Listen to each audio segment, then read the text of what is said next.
వచ్చేయ్. Hi, welcome to my channel.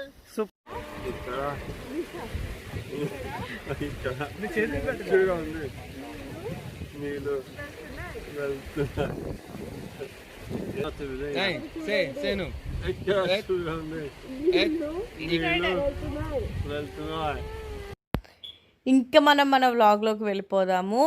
Pasta vlog చూసారా మీరు? Pasta చేసినప్పుడు, వెజ్ బిర్యానీ చేసినప్పుడు నేను ఏమన్నాను, ఇది ప్యాక్ చేసుకొని పిక్నిక్ వెళ్తున్నాం ఫ్రెండ్స్తో, నేను బోట్స్ గురించి ఏదో చెప్తాను నెక్స్ట్ వ్లాగ్లో ఎప్పుడైనా చూడండి అన్నానా. అదే ఈ వ్లాగ్ అన్నమాట.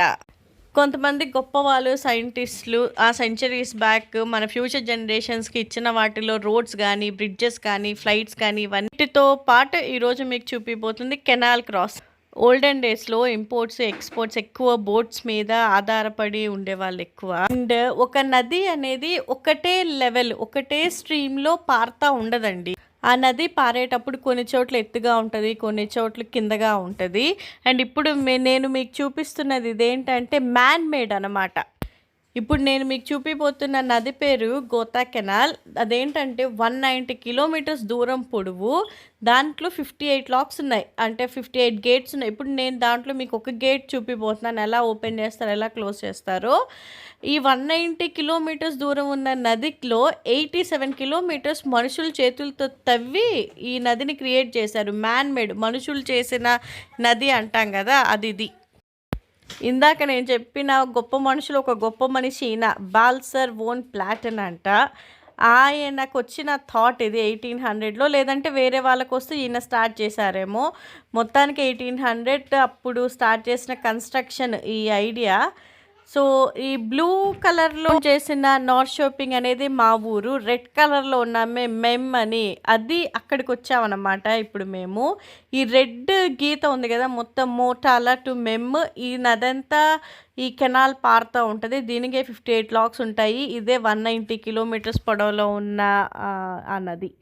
ఇది మొత్తానికి ఓవర్ వ్యూ. దీని గురించి ఇంకా డీటెయిల్స్లో సమ్మర్లో ఉన్న యాక్టివిటీస్లో ఈ లైఫ్ ఒకటి.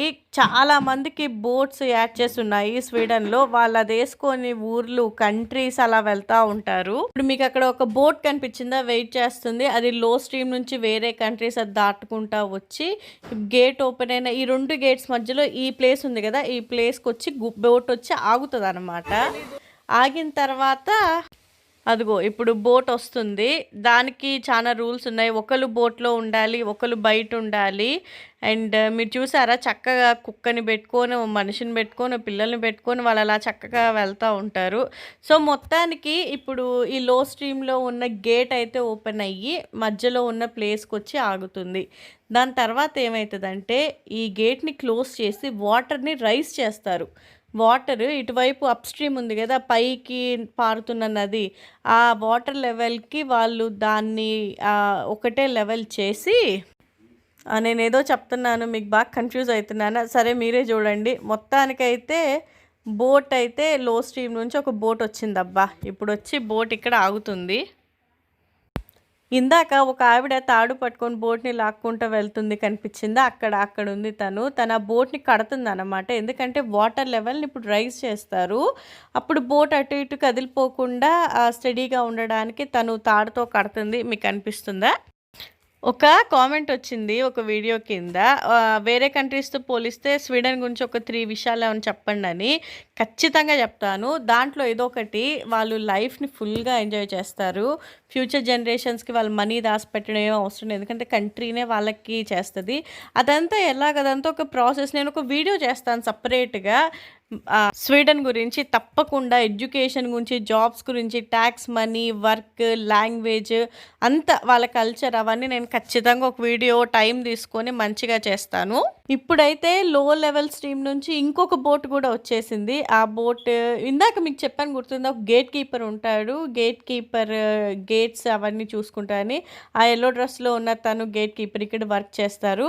ఇప్పుడు ఆ బ్రిడ్జ్ని, లో లెవెల్ స్ట్రీమ్లో ఉన్న బ్రిడ్జ్ని క్లోజ్ చేశారు. 2 బోట్స్ వచ్చేసాయి, 2 గేట్స్ మధ్యలో ఉన్నాయి. ఇప్పుడు ఏంటంటే అవి దాటి ఆ హై స్ట్రీమ్కి పోవాలి కదా, వాటర్ రిలీజ్ చేస్తారు చూడండి, అదిగోండి వాటర్ రిలీజ్ చేశారు.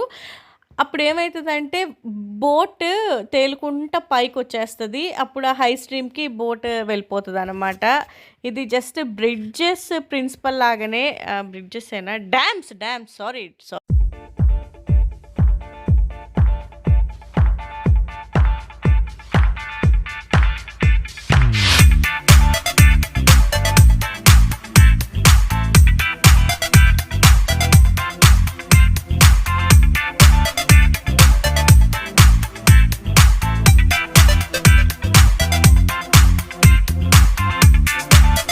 ఈ కెనాల్ విత్ గేట్స్ కానీ, లాక్స్ అనే ఈ కాన్సెప్ట్ కోసము 1,00,00,000 మంది తవ్వారు. కొన్ని లక్షలు, కోట్ల డబ్బులు పెట్టి కొన్నేంటంటే ఇవన్నీ మన అదృష్టాలనే చెప్పుకోవాలా. మనకి అవన్నీ కొన్ని రెడీమేడ్‌గా చేసి పెట్టారు. పాతకాలంలో బోట్స్ తీసుకొని ఇంత టెక్నాలజీ లేక చాలామంది కొట్టుకొని వాళ్ళ అన్నీ చచ్చిపోయేవాళ్ళంట. వస్తువులన్నీ పోయి అలాగా లైఫ్ మళ్ళా స్టార్ట్ చేసుకుంటా. ఇప్పుడు మీరు చూసారు కదా! వాటర్ లెవెల్‌ని రైజ్ చేశారు.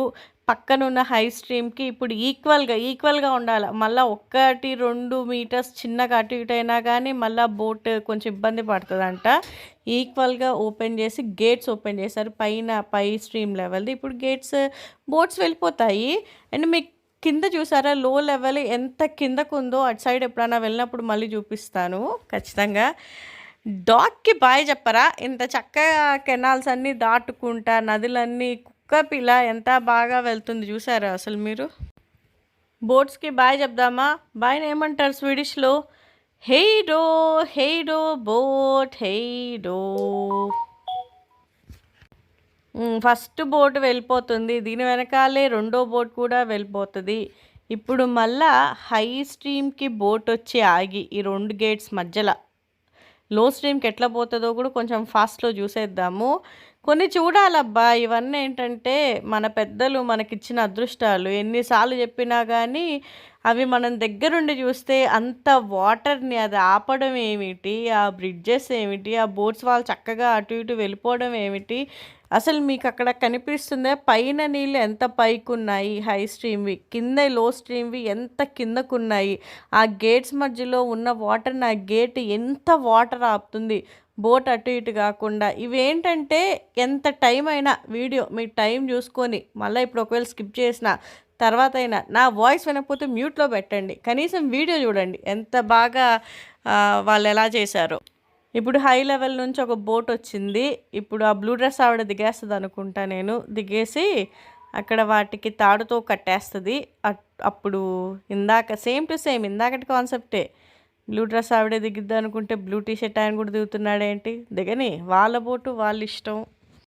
హై లెవెల్ నుంచి ఇంకో బోట్ కూడా వస్తుంది. ఆ బోట్ మీద ఉన్న ఫ్లాగ్ రెడ్ ఫ్లాగ్ మీద వైట్ క్రాస్.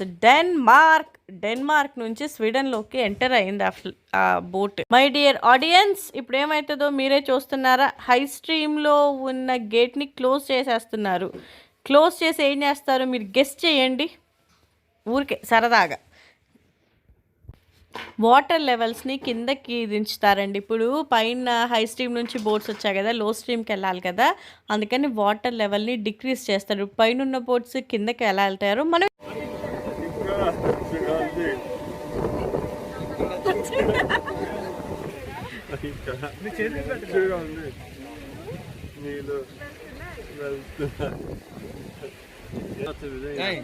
Senu.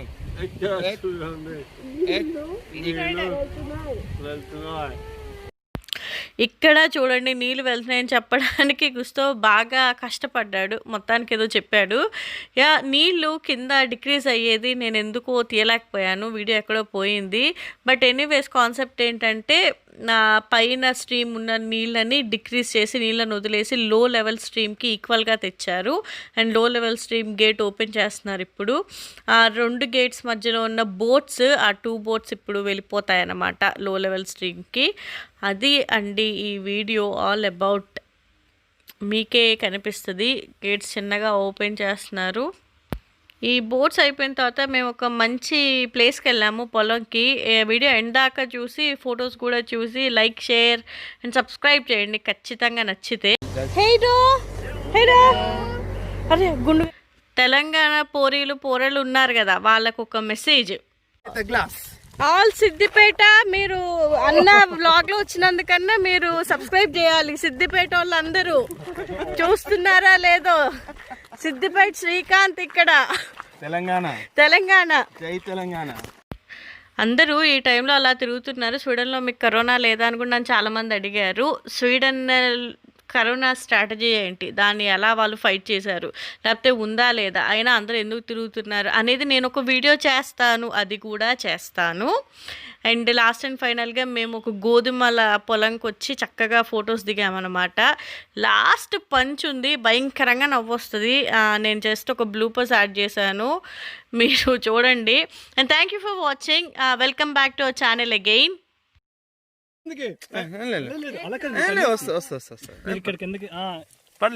ఇప్పుడు ఓకే, రెడీ, వచ్చేయ్.